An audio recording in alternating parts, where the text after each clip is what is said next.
আরও একবার স্বাগত জানাচ্ছি আপনাদেরকে এই যাত্রায়।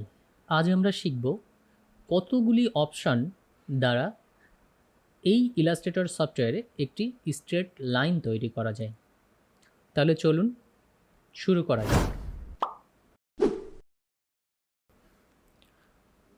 শুরুর পূর্বেই আপনাদেরকে একটি বিষয় জানিয়ে রাখি। আপনারা আমাদের ইলাস্ট্রেটর সফটওয়্যারটা দেখতে পাচ্ছেন।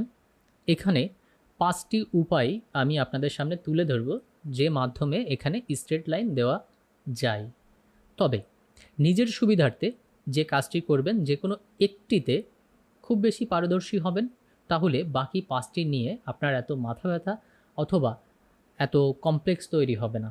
যে কোনো একটি, যেটা 5টি করে দেখবেন, যেটা আপনার কাছে খুব সুইটেবল মনে হয়, সেটা নিয়ে আপনি কাজ করবেন। তাহলে চলুন শুরু করি। প্রথমেই পেন টুল দিয়ে আমরা যদি একটা স্ট্রেট লাইন তৈরি করতে চাই, তাহলে প্রথমে আমাদের যে কাজটি করতে হবে, যে টুলবার থেকে আমাদেরকে পেন টুলটা সিলেক্ট করতে হবে, অথবা কিবোর্ড থেকে পি বাটন প্রেস করলে পেন টুলটা সিলেক্ট হয়ে যাবে। ওকে, প্রথম কাজ, যে কোনো জায়গায় অথবা আপনার নির্ধারিত কোনো স্থানে আগে মাউসের বাম বাটন ক্লিক করে একটি অ্যাঙ্কার পয়েন্ট তৈরি করা।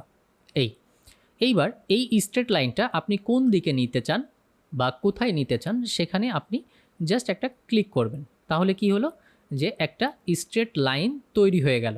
এই একটা স্ট্রেট লাইন তৈরি হয়ে গেছে।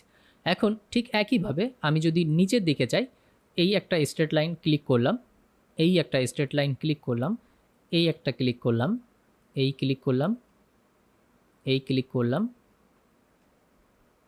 এই ক্লিক করলাম, এই ক্লিক করলাম। স্ট্রেট লাইন দিয়ে আমি একটা অবজেক্ট তৈরি করে নিয়েছি। এইবার এই লাইনটা যদি আমি একদমই স্ট্রেট দিতে চাই, অর্থাৎ কোনো ধরনের বাঁকা হবে না, তাহলে যে কাজটি আমার করতে হবে, যে আমি এখানে ক্লিক করার পর, একটি ক্লিক করার পর দ্বিতীয় ক্লিকটি করার ক্ষেত্রে আমাকে যে কাজটি করতে হবে, কিবোর্ড থেকে শিফট বাটনটি প্রেস করে ধরতে হবে। ধরার পর আপনি যখন ক্লিক করবেন, তখন এটা একদম স্ট্রেট হবে। এবার আমি যদি হরিজেন্টালি লাইন দিতে চাই, তাহলে আমাকে এই পেন টুলটিকে সিলেক্ট করতে হবে। এখানে আমি একটি ক্লিক করলাম এবং এখানে আমি শিফট চেপে একটি ক্লিক করলাম। তাহলে হলো কি, যে আমার একদম স্ট্রেট একটি লাইন চলে আসলো। ঠিক, আমি একটু স্ট্রোক বাড়িয়ে দিই। ওকে, এই তো এই গেল আমার পেন টুল দিয়ে স্ট্রোক লাইন। এবার আমরা দেখব লাইন সেগমেন্ট টুল, যেটি ইলাস্ট্রেটরে ডিফল্ট একটি স্ট্রেট লাইন দেওয়ার জন্য টুল আগে থেকেই রয়েছে ডিফল্ট। তো সেই টুলটি আমরা দেখব। আমরা চলে যাব কার্ভেচারের নিচে এবং এখান থেকে লাইন সেগমেন্ট টুল।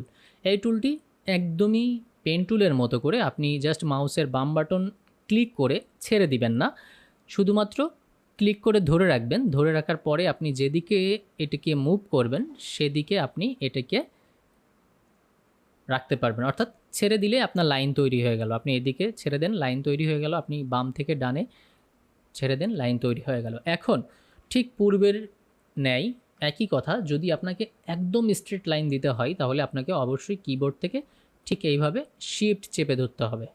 তাহলে কি হবে, যে আপনার লাইনগুলো একদমই স্ট্রেট হবে যদি আপনি শিফট চেপে ধরে রাখেন। ওকে, এবার আমরা যাব পেন্সিল টুল। ইলাস্ট্রেটরে স্ট্রেট টুল দেওয়ার আরও একটি জায়গা রয়েছে, যেটি হলো পেন্সিল টুল। এই যে পেন্সিল টুল মূলত রাফ ড্রয়িং করার ক্ষেত্রে ইলাস্ট্রেটরে, যেমন ধরুন এরকম রাফ ড্রয়িং করার ক্ষেত্রে বেশি ব্যবহার হয়।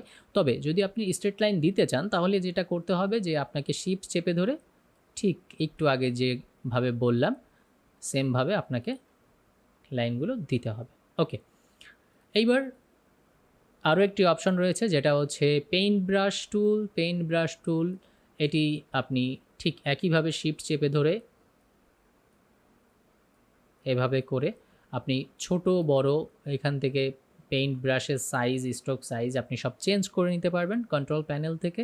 এইবার আমরা দেখব শেপার টুল দেখতে গেলে আমাদেরকে চলে যেতে হবে টুলবার থেকে আমাদেরকে সিলেক্ট করতে হবে শেপার টুল, এবং এখানে এসে যে কোনো দিকে আপনি জাস্ট মাউসের বাম বাটন ক্লিক করে একটি রেখা দিবেন, সেটা অটোমেটিক একটি স্ট্রেট লাইনে পরিণত হবে।